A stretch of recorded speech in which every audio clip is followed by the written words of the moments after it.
할렐루야. 4월 5일 토요일 매일 성경 묵상 가이드입니다. 오늘 말씀은 누가복음 19장 11절에서 27절의 말씀입니다.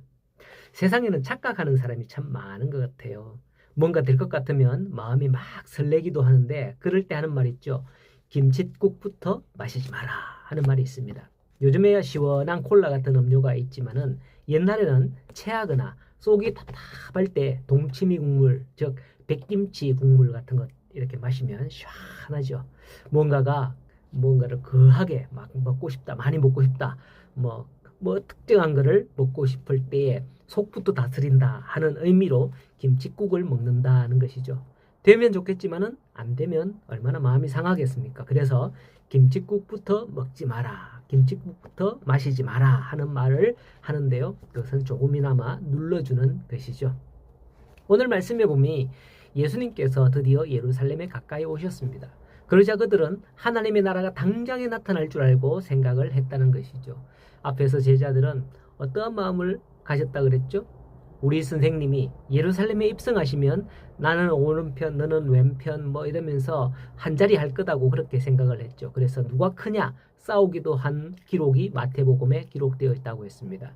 당시 예수님을 쫓던 무리들이나 제자들조차도 이렇게 메시아는 정치적 왕으로서 예루살렘에 하나님의 나라를 세운다라고 생각하였습니다.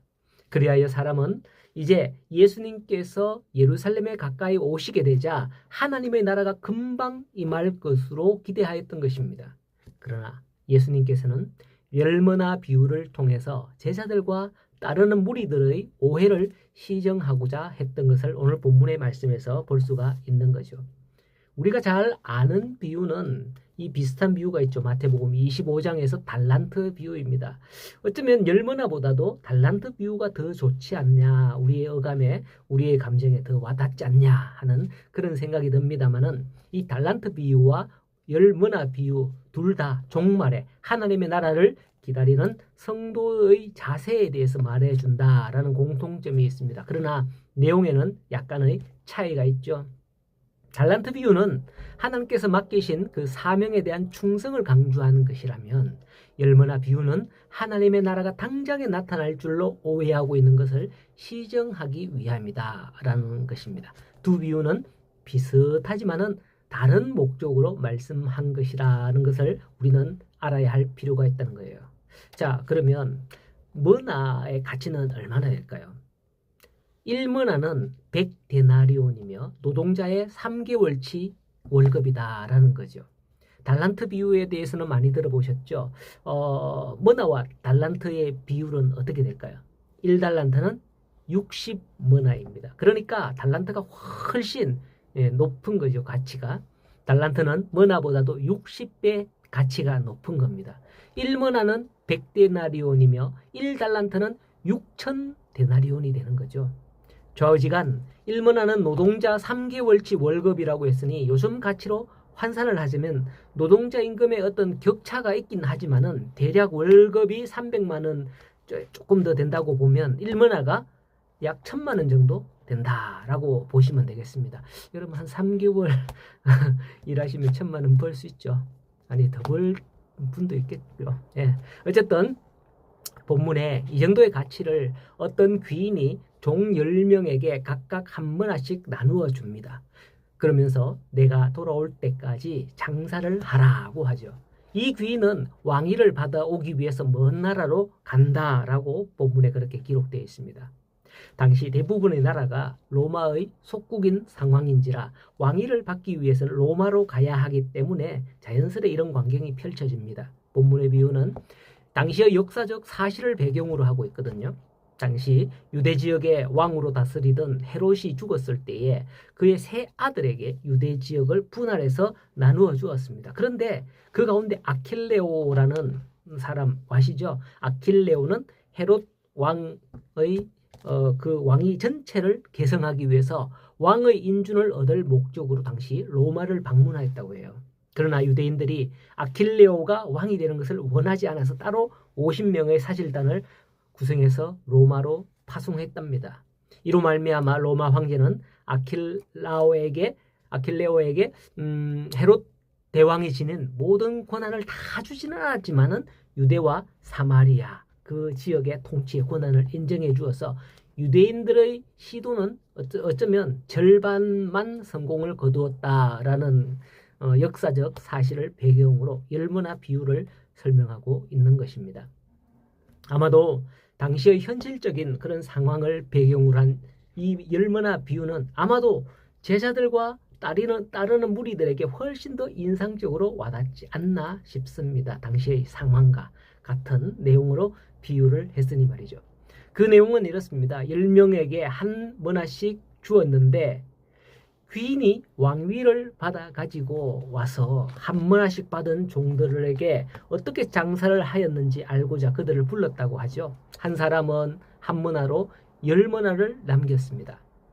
1,000만 원으로 쉽게 말해서 3개월치 노동자 월급이라고 그랬으니까 한 1,000만 원 된다고 보고 1,000만 원으로 1억을 만들었다는 건데 대단한 사람이 아닐 수 없어요. 그때 귀인은 그 사람에게 10꼴의 다스리는 권세를 주었다, 맡겼다라고 하죠.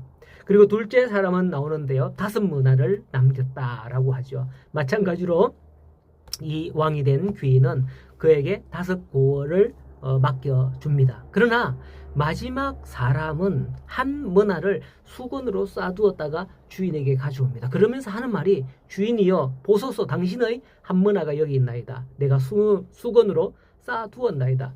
이는 당신이 엄한 사람인 것을 내가 무서워함이라. 당신은 두지 않는 것을 취하고 심지 않는 것을 거두나이다 하면서 주인을 판단하고 있죠.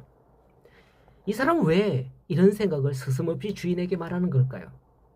이 종의 주인에 대한 생각은 바로 유대 율법주의자들이 하나님께 대하여 가졌던 그 인식이라는 거예요. 유대 율법주의자들은 하나님의 사랑을 발견하지 못했습니다. 그들은 왜 율법을 엄하게 따르고 지키니까 하나님을 매우 엄하기만 하고 조그마한 죄라도 정죄하시는 무서운 분이다라고 여겼던 거죠. 이 종의 주인에 대한 오해는 그들의 하나님에 대한 인식이기도 한 거예요. 하나님은 율법을 지킬 것을 강조하셨기 때문에 그 율법 앞에서 그들은 벌벌 떨었던 겁니다. 죄 때문에 말이죠. 무서운 하나님을 보았고 율법주의자들은 백성들을 소나기에 쥐기 위해서 또 그렇게 적극적으로 하나님은 이런 분이다 라고 가르친 것이죠. 그러니 일반 백성들은 하나님의 율법 아래 매여서 꼼짝없이 그렇게 매여 있는 거죠. 당시 유대인들은 하나님에 대해 음하기만 하고 이스라엘 민족에게 고난만 주시는 분이라고 믿었기 때문에 이웃에게조차 관대함이나 관용을 보일 그런 틈을 보일 수 없었던 거예요. 유대인들은 사죄 대신 정죄를, 관용 대신 무자비함을, 이에는 이로 눈에는 눈으로 이렇게 대했던 거죠. 아직도 구약에 머물러 있는 중동 지역의 이스라엘이 그렇지 않습니까? 현재 오늘날의 이스라엘 말이에요. 이웃 나라에 대한 무자비함으로 대하고 있는 그런 것들을 볼 때에 참 안타깝기도 하죠. 본문에서 아직 구약 율법에 매여 있는 이와 같은 상황에 있는 머나를 남기지 못한 종은 반성하기는커녕 책임을 주인에게 넘기며 비난했던 거예요. 아마 그들도 그렇지 않을까요? 그러므로 우리 성도 여러분, 우리는 하나님이 보내신 예수 그리스도를 만나야 합니다. 그러면 하나님이 어떤 분인지 알게 되는 거죠.